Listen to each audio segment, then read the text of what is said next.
आउनुहुन्न किन राख्ने र मोबाइल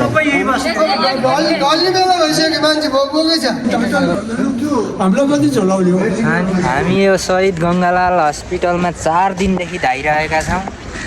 अहिलेसम्म बिहानदेखि चिसोमा अहिलेसम्म कुदिराख्नु भएको मान्छेहरू, डाक्टर छैन, प्रशासन छैन, यताउता पठाइरहेछ।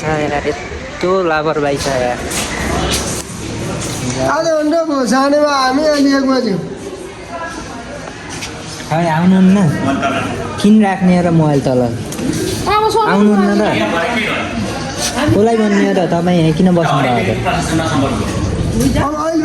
प्रशासनमा गएपछि यहाँ पठाउँछ, यहाँ उता पठाउनुहुन्छ, तपाईँहरू आफै कल गर भन्नुहुन्छ। के लापरवाही हो?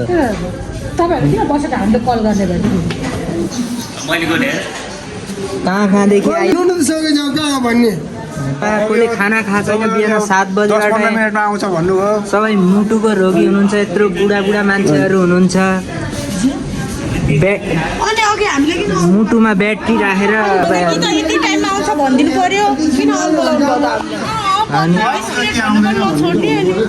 मजाक लागिरहेको क्या तपाईँहरूलाई? यस्तो लापरवाही छ यार।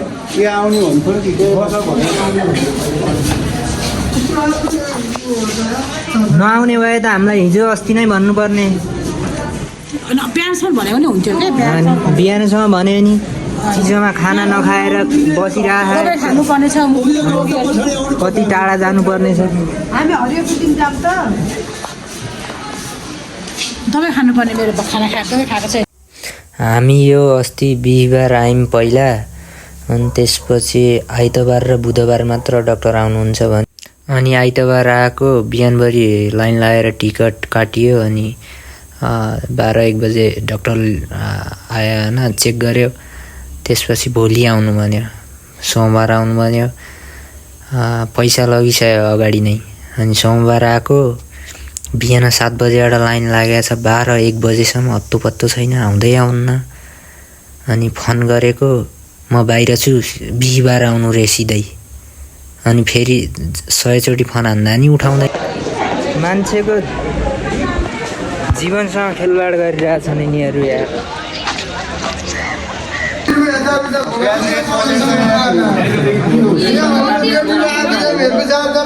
मेन प्रशासन कहाँ होला? के ब्रेक टाइम हामीले 4 दिनदेखि तपाईँहरूले नाटक गरिराख्नु भयो। हामी त छोड्नेवाला छैन, अब यतिकै छोड्नेवाला छैन।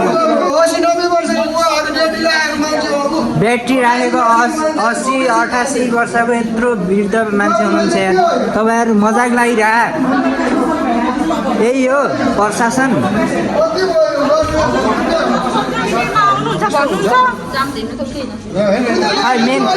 मेन प्रशासनको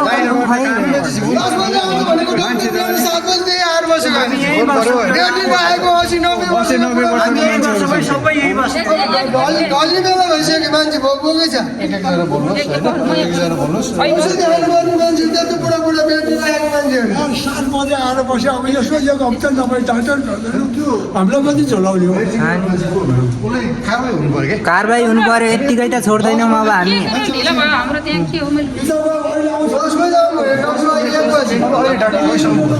फोन गरेपछि बिहिबार आउनु भन्छ सिधै। कस्तो यार।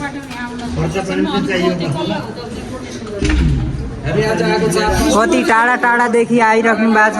खर्च काठमाडौँमा कसले बेहोर दिन्छ?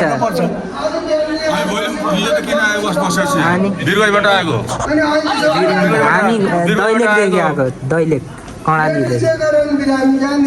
3 दिन त जानै लाग्छ।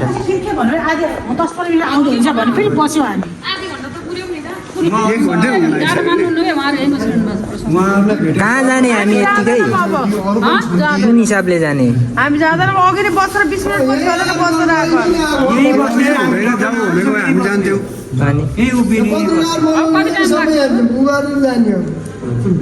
कति टाइम लाग्छ? 7 बजेबाट कुदिराख्नु भयो। अहिले आउँछ नै, पछि आउँछ नै, मजाक लागिरह्यो यार। हामी आउँदैनौँ भन्नुभयो अघि होइन अनि यहाँ आयौँ अनि आएर गएपछि अब 20 मिनटमा आउँछ अरे हामी 1 घन्टा कुरेको छैन अलमलाउनु काम भयो क्या यस्तो उस ठाउँमा अलमलाउनु त भएन नि त हामीहरूलाई पनि सबै भोकै मान्छे छ नि यस्तो चरम लापरवाही 4 दिनदेखि अलरेडी धाइरहेछ हामी फेरि फोन गरेर भन्छ बिहिबार आउनु अरे यही घर मान्छे त बस्दा ठिकै हो कि अब हामी बुटोलदेखि आएका मान्छे बिहिबार कहाँ बने भन्नु त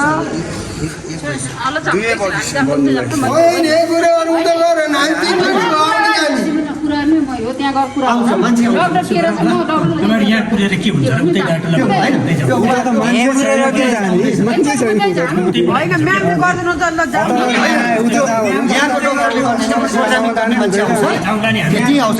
यो प्रशासनको बहुत लापरवाही छ है तपाईँहरूको भएन यसरी चल्दैन सरकारी खाएर मजाले कुर्सीमा बसेर मात्र कहाँ हुन्छ काम गर्नु परेन खराब यत्तिकै त तोडफोड गर्दैन मान्छे बिहान 7 बजेदेखि आएर कुरेर बस्नु भएको छ अहिले 1 बजिसक्यो अझसम्म यो ढोका खुलेको छैन बुढो मान्छेहरू हुनुहुन्छ सब वृद्ध मान्छेहरू हुनुहुन्छ यति लापरवाही छ यो सरकारको ध्यान आकर्षण हुनु जरुरी छ नि आज होइन यो यसरी नै चलिरहेको त्यस्तो मान्छेहरूलाई हजुर त्यही कम्पनीको मान्छे त्यस्तालाई त हटाउनु पऱ्यो नि टेन्डर पाऱ्यो नि अस्पतालले त काम नगरेपछि हटाउनु पऱ्यो यत्रो मान्छेलाई चाहिँ बिजोग बनाएपछि त यत्रो मान्छेलाई बिजोग बनाउनेलाई त हटाउनु पऱ्यो यहाँ कहाँदेखिको मान्छे आउनु भएको छ बुटोलदेखिको होटल बस्नु पऱ्यो 2 रात 3 रात पैसा नभएको होला आज आइतबार बिहिबारसम्म वेट गर्ने भन्दै थियो अहिले आएर चेकिङ हुँदैछ भित्र यत्तिको चाहिँ हुनु पऱ्यो सबैले कहिले पनि आफ्नो आवाजलाई दबाएर बस्ने होइन डराउने होइन हरेक ठाउँमा शिक्षा स्वास्थ्यदेखि लिएर हरेक ठाउँमा नेपालको हरेक ठाउँमा यस्ता समस्याहरू भइराखेका हुन्छन् तपाईँहरू आफ्नो आवाजलाई दबाएर राख्ने होइन फाइनल्ली 5 दिनपछि हाम्रो काम सक्सेस भयो कराएर भयो यस्तो गाह्रो छ गर्ने हजुर आवाज उठाउनु पर्यो ठाउँ ठाउँबाट डराउनु भएन होइन